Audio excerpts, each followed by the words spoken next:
Në sallën e madhe tingëlloi zëri I tij. Në mes të Romës, Koloseut përballë.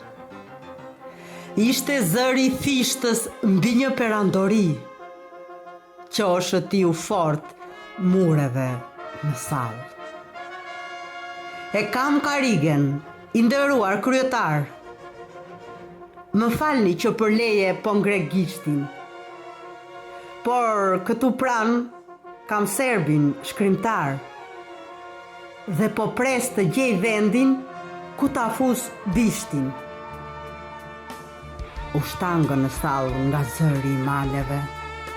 Me zërin e fishtës po fliste Shqipëria. Avujt e frymëmarrjes ja nisën valleve. Të shoqëroni slavin me bishtin nga Serbia. Vazhdoi të gjëmonte zëri I korifeut. Duar trokitjet nisën si namaz I faljes. Ne jemi shqiptarët, bijt e Skënderbeut, që mbrojtëm Evropën me bishtin në mes të shalve. Gjithë salla në këmbë duar trokiti fort. Burrin që shqiptaria kishte zgjedhur përfaqësues. Serbi turpëruar ja mbathin mbytur në lot, ashtu siç kishin ikur kur erdhën si pushtues. A shihni bisht tek ne shqiptarët? Ne jemi ata që sollëm qytetërimin tuaj, ndërsa ju me gënjeshtra mbushni sirtarët dhe në tokën tonë na quani të huaj. S'mund të përlyhet kështu kombi im, që populloi globin mbar me bija. Ja slavët që e përdhosën historinë, zbritur nga stepet ruse dhe Azia.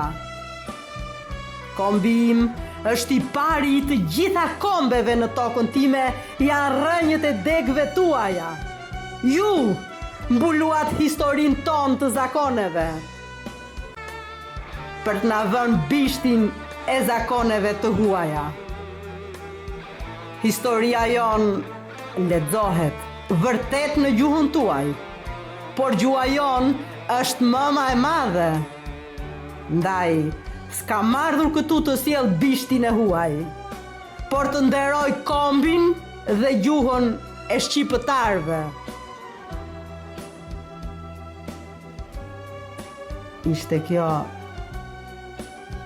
kur flasin korifejt nga Tomor Buzi,